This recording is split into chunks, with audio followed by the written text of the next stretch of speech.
നമസ്തേ. എല്ലാവർക്കും നവരാത്രി വിജയദശമി ആശംസകൾ നേരുകയാണ്. ഭാരതത്തിൻ്റെ നാനാഭാഗത്തും ദിഗ്വിജയ ഘോഷയാത്രകൾ, പ്രത്യാഗമന ഘോഷയാത്രകൾ നടക്കുകയാണ്. നവരാത്രി ആഘോഷങ്ങൾ നടക്കുകയാണ്. എന്താണ് നവരാത്രി? എന്താണ് വിജയദശമി? 10 വർഷം മുമ്പുള്ള നവരാത്രി ആഘോഷമോ വിജയദശമി ആഘോഷമോ അല്ല ഇപ്പോൾ. പടിക്ക് പടി ഈ വിജയദശമിയുടെയും നവരാത്രിയുടെയും ആഘോഷങ്ങൾക്ക് മാറ്റം സംഭവിച്ചുകൊണ്ടിരിക്കുകയാണ്. പക്ഷെ എന്താണ് നവരാത്രി? എന്താണ് വിജയദശമി? ഇതിൻ്റെ യഥാർത്ഥ ചരിത്രത്തിലേക്കാണ് നിങ്ങളെ ഞാൻ കൂട്ടിക്കൊണ്ടുപോകുന്നത്. നവരാത്രിയെയും വിജയദശമിയെയും കുറിച്ച് പറയുമ്പോൾ നമ്മൾ മുഴുവൻ പൂർവികരെയും, ഭാരതത്തിൻ്റെ ഉയർച്ചയ്ക്കും വളർച്ചയ്ക്കും കാരണമായ മുഴുവൻ സൂര്യ തേജസ്വികളായിട്ടുള്ള പൂർവികരെയും ഭക്തിയാ നമസ്കരിക്കേണ്ടതുണ്ട്, സ്മരിക്കേണ്ടതുണ്ട്. അതിൽ ഏത് നാമമാണ് നമ്മൾ ഏറ്റവും കൂടുതൽ സ്മരിക്കേണ്ടത്, നമിക്കേണ്ടത് എന്ന് ചോദിച്ചാൽ അത് ഭഗവാൻ കൃഷ്ണന്റെ നാമമാണ്. കാരണം ഈ ധർമ്മരാഷ്ട്രത്തിന്റെ സൃഷ്ടികർത്താവ് ശ്രീകൃഷ്ണനാണ്. കാരാഗ്രഹത്തിൽ ജനിച്ചവനാണ് കുരുക്ഷേത്രത്തിൽ ജയിച്ചത്. ദ്വാപരയുഗത്തിന്റെ പേര് തന്നെ പ്രാർത്ഥനായുഗം എന്നാണ്. ഏറ്റവും കൂടുതൽ ആളുകൾ പ്രാർത്ഥിച്ചിട്ടുള്ള യുഗം ദ്വാപരയുഗമാണ്. ആരോടാണ് ഏറ്റവും കൂടുതൽ ആളുകൾ പ്രാർത്ഥിച്ചിട്ടുള്ളത്? അത് ഭഗവാൻ കൃഷ്ണനോടാണ്. എന്തായിരുന്നു ആ പ്രാർത്ഥനയുടെ അടിസ്ഥാനം? സത്യത്തിന് വേണ്ടി, ധർമ്മത്തിന് വേണ്ടി, നീതിക്ക് വേണ്ടി, ജീവന് വേണ്ടി, സുരക്ഷിതമായിട്ടുള്ള ഒരു ജീവിതത്തിന് വേണ്ടി പ്രജാലോകം ഭഗവാനോട് അപേക്ഷിച്ചു കൊണ്ടിരുന്നു, പ്രാർത്ഥിച്ചു കൊണ്ടിരുന്നു. അധർമ്മം കൊണ്ട് പൊറുതിമുട്ടിയ ആ പൗരജനങ്ങളുടെ പ്രാർത്ഥനയൊന്നുകൊണ്ട് തന്നെയാവാം അധർമ്മത്തിന്റെ ആസുരികമായ ആയുധമുയർത്തിയ 11 അക്ഷോഹിണിക്കെതിരെ ധർമ്മത്തെ പുനഃസ്ഥാപിക്കുവാൻ ഇറങ്ങി പുറപ്പെട്ട ഭഗവാന്റെ 7 അക്ഷോഹിണിക്ക് വിജയിക്കുവാൻ കഴിഞ്ഞത്. ലോകം അന്നുവരെ കണ്ടിട്ടില്ലാത്ത മഹായുദ്ധമാണ് കുരുക്ഷേത്ര ഭൂമിയിൽ നടന്നത്.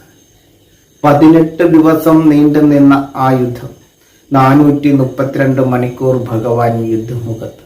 ലോകം വിറങ്ങലിച്ചു നിന്ന സമയം, കൃഷ്ണതരംഗം അലയടിച്ച നാളുകൾ, കൃഷ്ണ കൃഷ്ണ കൃഷ്ണ എന്നുള്ള വിളികൾ അന്തരീക്ഷത്തിൽ മാറ്റൊലിക്കൊണ്ട കാലം. ധർമ്മത്തിനു വേണ്ടി യാചിച്ച പ്രജകളുടെ അപേക്ഷകൾ ഭഗവാന് സ്വീകരിക്കാതിരിക്കാൻ കഴിഞ്ഞില്ല.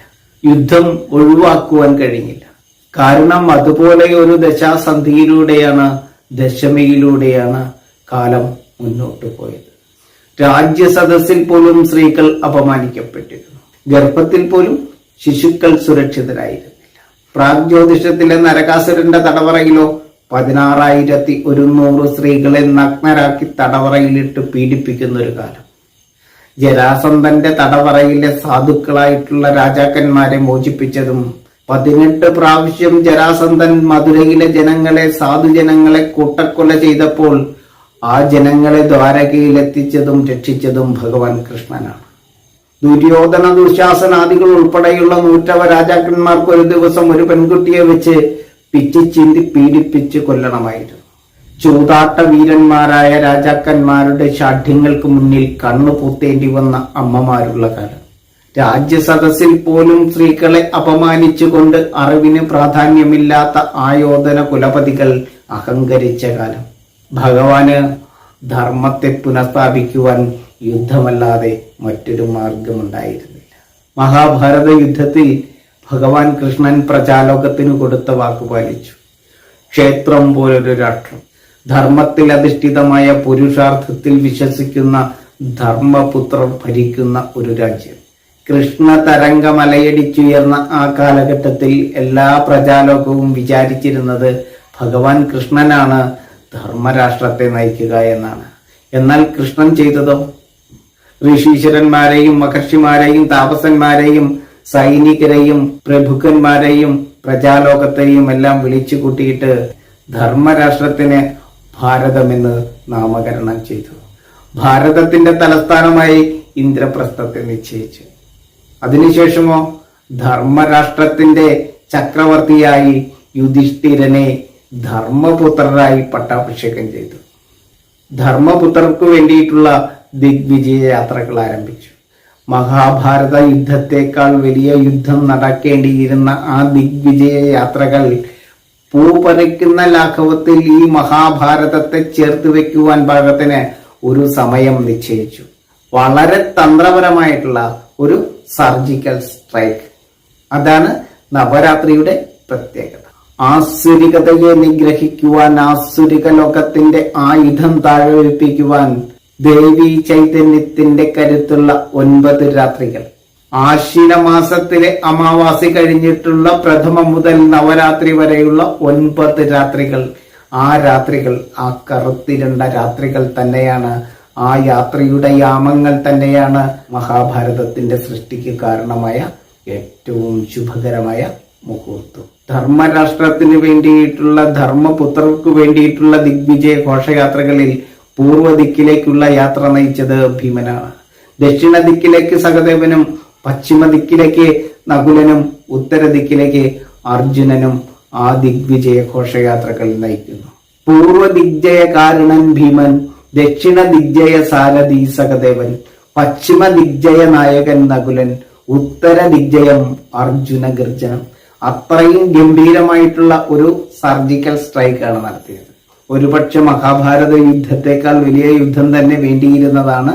പക്ഷേ ആ അമാവാസിയുടെ 3 ദേവീ ചൈതന്യത്തിന്റെ സമയത്തിൽ, ആ യാമത്തിലാണ് യുദ്ധം നയിച്ചത്. അതുകൊണ്ടാണ് ദേവിയുടെ നാമങ്ങളിൽ നവരാത്രി ആഘോഷിക്കപ്പെടുന്നത്. രാത്രിയുടെ പേര് നിങ്ങൾക്ക് ശ്രദ്ധിച്ചാൽ മനസ്സിലാവും. നിശ, നിശീതിനി, രജനി എന്നൊക്കെ പറയുന്നത് രാത്രിയുടെ നാമങ്ങളാണ്, ശ്രീനാമങ്ങളാണ്. രാത്രി 12 മണിക്കൂർ 3 ശ്രീഭാവങ്ങളാണ്. ആദ്യം 4 മണിക്കൂർ പാർവതി, അർദ്ധരാത്രിയിൽ സരസ്വതി, അതിനുശേഷം ലക്ഷ്മി. 4 മണിക്കൂർ വീതമുള്ള ഈ 3 ദേവീ ചൈതന്യങ്ങളാണ് ഈ യുദ്ധത്തെ വിജയിപ്പിച്ചത്, ആസുരികതയെ വധിച്ചത്, ആസുരികതയുടെ ആയുധം താഴെപ്പിച്ചത്. ആ നവരാത്രികളിൽ ഇന്ദ്രപ്രസ്ഥത്തിലേക്കുള്ള ദിഗ്വിജയ ഘോഷയാത്രകൾ, പ്രത്യാഗമന യാത്രകൾ നടന്നു. ഇപ്പോഴും ഭാരതത്തിന്റെ നാനാഭാഗങ്ങളിലും വിജയദശമിയിൽ ഈ പ്രത്യാഗമന ഘോഷയാത്രകൾ, ദിഗ്വിജയ ഘോഷയാത്രകൾ നടന്നുകൊണ്ടേയിരിക്കും. ദേവീ നാമങ്ങളിൽ ഈ 9 ദിവസവും ആചരണങ്ങളും ആരാധനകളും നടക്കുന്നു. നമ്മുടെ ഈ ധർമ്മരാഷ്ട്രത്തിന്റെ പിറന്നാളാണ് 10ാം നാൾ, വിജയദശമി. ദശാസന്ധിയിൽ നിന്നും, ജീർണിച്ച അവസ്ഥയിൽ നിന്നും, മരണം കാത്തു കിടന്നിരുന്ന ഒരു നാട്ടിൽ നിന്നും വിജയദശമിയിലേക്ക് ഭഗവാൻ പറഞ്ഞു കൊതിപ്പിച്ച ധർമ്മരാഷ്ട്രത്തിന്റെ സൃഷ്ടി. പ്രഥമ ദിനം തന്നെ ഭഗവാൻ എന്താണ് ചെയ്തത്? ധർമ്മപുത്രരെ കൊണ്ട് എന്താണ് ചെയ്യിച്ചത്? ഭഗവാൻ ദിവ്യമായിരിക്കുന്ന ദാനമാണ് ചെയ്യിച്ചത്. എന്താണ് ദിവ്യമായിരുന്ന ദാനം? അത് വിദ്യയാകുന്നു. വിദ്യാരംഭം തന്നെയാണ് പ്രഥമ ദിനത്തിൽ പൗരജനങ്ങൾക്കായിട്ട് കൊടുത്തത്. അത്രയും നാള് വിദ്യക്ക് പ്രാധാന്യമില്ല, അറിവിന് പ്രാധാന്യമില്ല. വിദ്യ എന്ന് പറഞ്ഞാൽ ആയുധ വിദ്യ എന്ന് ധരിച്ചിരുന്ന ഒരു ലോകത്താണ് അക്ഷരവിദ്യയെ ആദ്യമായിട്ട് ഭഗവാൻ ജനങ്ങൾക്ക് ദാനമായി കൊടുത്തത്, വിദ്യാദാനത്തെ ചെയ്തത്, വിദ്യ ആരംഭം കുറിച്ചത്. പുരുഷാർത്ഥത്തിലൂടെ പ്രജകൾക്ക് പുതിയൊരു ജീവിതം, പുതിയൊരു ലക്ഷ്യം, പുതിയൊരു യുഗപ്പിറവി.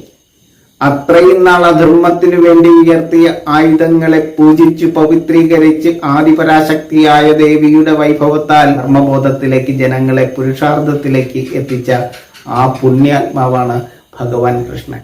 ഭഗവാൻ കൃഷ്ണൻ ജനിക്കുന്നതിനു വേണ്ടി മരിക്കേണ്ടി വന്ന ആയിരക്കണക്കിന് കുഞ്ഞുങ്ങളുടെ അമ്മമാരുടെയും അച്ഛന്മാരുടെയും ആ സാധുജനങ്ങളുടെ കണ്ണീരിന് മുന്നിൽ അദ്ദേഹം പടുത്തുയർത്തിയ പ്രായശ്ചിത്തമാണ് ഈ ധർമ്മരാഷ്ട്രം. വിജയദശമിയുടെ പിന്നിലുള്ള ഈ മഹാഭാരതത്തിന്റെ ജന്മചരിത്രം ഒരുപക്ഷെ മനഃപൂർവ്വം മാഞ്ഞതാവാം, അല്ലാതെ മാഞ്ഞു പോയതുമാവാം.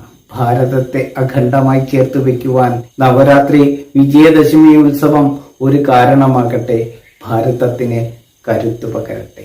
ഭാരതം ഭാരതിയാണ്, സരസ്വതിയാണ്, വാഗ്ദേവിയാണ്, അറിവിന്റെ മാതാവാണ്, ലോകമാതാവാണ് ഭാരതം. ആ ഭാരതാംബയ്ക്ക് മുന്നിൽ നമസ്കരിച്ചുകൊണ്ട് എല്ലാവർക്കും നവരാത്രി വിജയദശമി ആശംസകൾ നേരുന്നു.